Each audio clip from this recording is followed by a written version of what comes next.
When Nazi Party leader Adolf Hitler became German Chancellor on January 30, 1933, no step-by-step blueprint for the genocide of Jews as a race existed. After the outbreak of World War II, millions of Jews came under Nazi control. Nazi policy extended from persecution to ghettoization and ultimately to systematic mass murder. Learn about the staggering extent of the resources and cooperation required to implement the final solution, and the active participation of governments, societies, and individuals across Europe. More than 8 years separated the Nazi regime's assumption of power in 1933 and the systematic mass murder of Jews beginning in 1941. Persecution of Jews in the 1930s. From 1933 to 1939, Nazi leaders aimed to roll back the legal status German Jews had enjoyed since 1871 as full citizens. They sought to drive Jews from the economy and make life so difficult for Jews that they would leave Germany. During World War II, 1939 to 1945, and especially after the German invasion of the Soviet Union in 1941, Nazi policy turned murderous. Larger numbers of Jews also fell under Nazi control as a result of German military conquests and alliances. The Nazi persecution of Jews developed in several stages, in Germany from 1933 to 1939. The Nazis used a combination of laws and decrees, propaganda, intimidation, and violence to segregate Jews from German society, remove them from the economy, and force them to leave the country. In April 1933, soon after Hitler assumed dictatorial powers, the Nazis organized a boycott of Jewish businesses.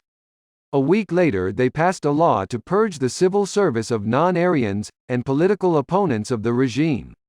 In addition, Jews were socially isolated. Professional associations, sports clubs, and other civic groups fell in line with the spirit of the times, by expelling non-Aryans. Individual Jews were also victims of assaults and threats of violence by SA men, Hitler Youth, and other Nazi activists who flexed their power with little fear of interference by the police or courts. Pervasive propaganda demonizing Jews, newspaper articles and images, radio speeches, and publicly displayed signs, promoted Nazi leaders' efforts to ensure that the many Germans who were not Nazis would remain indifferent to the plight of their Jewish neighbors. Persecution intensified with the Nazi dictatorship proclamation of the Nuremberg laws in September 1935. The Reich citizenship law stated that only people with pure German blood could be German citizens. The law for the protection of German blood and honor outlawed marriage and sexual relations between full citizens and mere subjects. Official legal commentators later also applied these laws to Roma and Sinti, Afro-Germans, and others declared a threat to the national community of German-blooded people.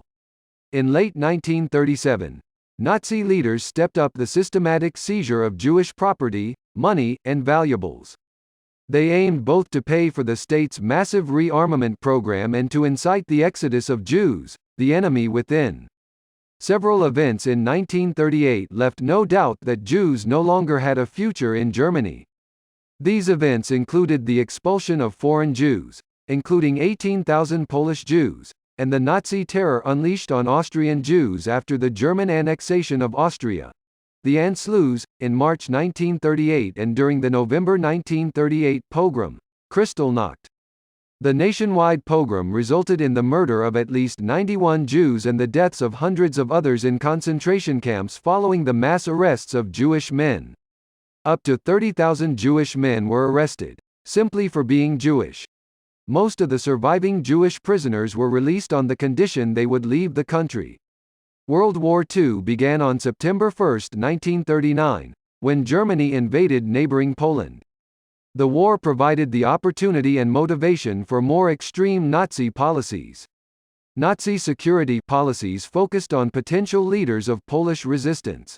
SS and police units arrested or killed tens of thousands of wealthy landowners, clergymen, and educated professionals, both ethnic Poles and Jews.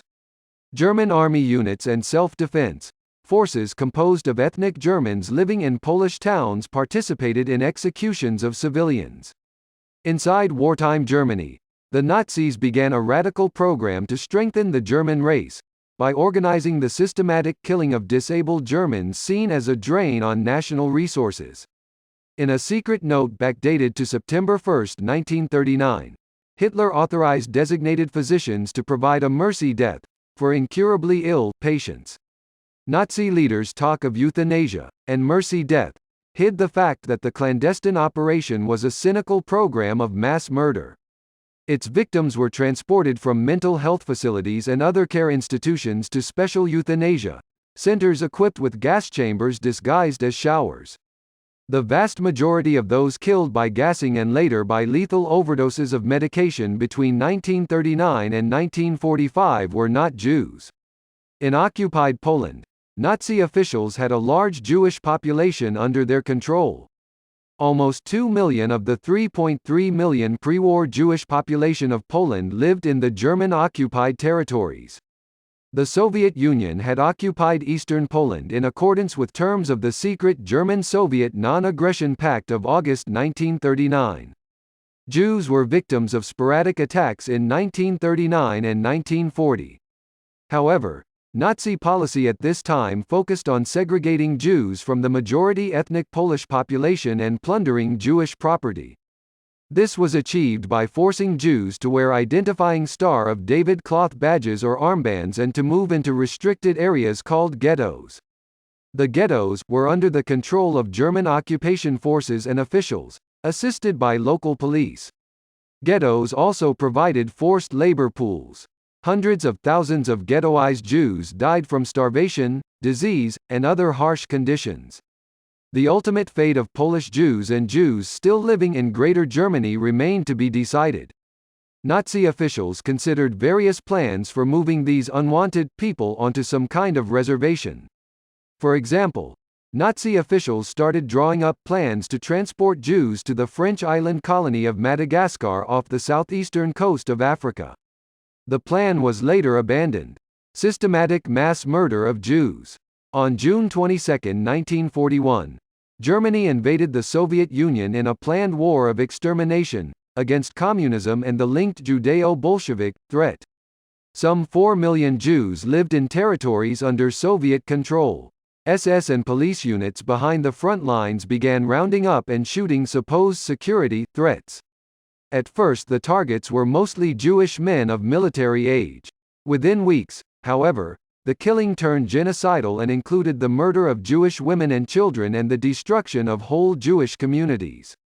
This escalation unfolded at different rates in different regions, depending on decisions of individual officers in the field as they responded to ideologically driven pressures and rewards from the Nazi leadership in Berlin. The Nazi units conducting the shooting operations received assistance from locals and militias composed of Eastern Europeans.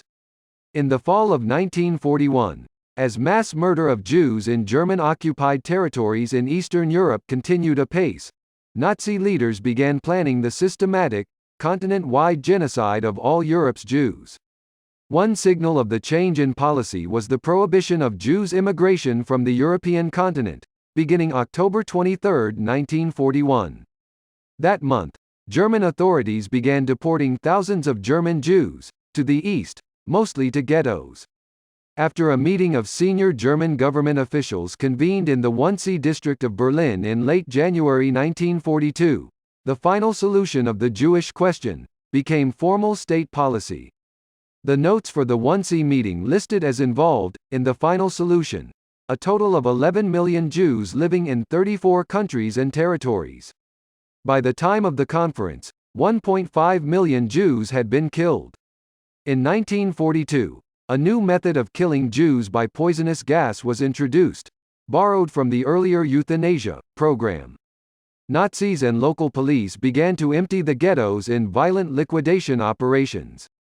They transported more than 1 million Polish Jewish men, women, and children to killing centers, Chełmno, Belzec, Treblinka, and Sobibor, where, with very few exceptions, they were killed by gassing upon arrival.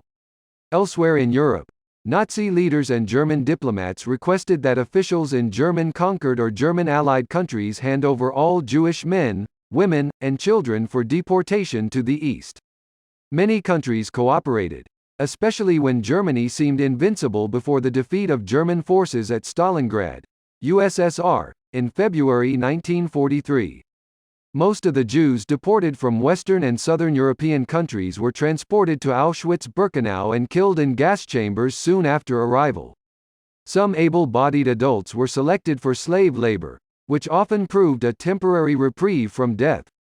In almost every case, local officials and police forces helped to carry out the deportations. Even in spring and summer of 1944, with Soviet forces approaching, the Germans continued killing. Some 425,000 Hungarian Jews were deported to Auschwitz-Birkenau by the Germans and 14,000 Hungarian police. 3/4 of them were gassed upon arrival. Toward the final days of the war, the Nazis evacuated prisoners from concentration and forced labor camps and moved them by transport and on foot toward camps in Germany's interior. Thousands died from harsh conditions or were shot en route, showing Nazi zealousness to the end.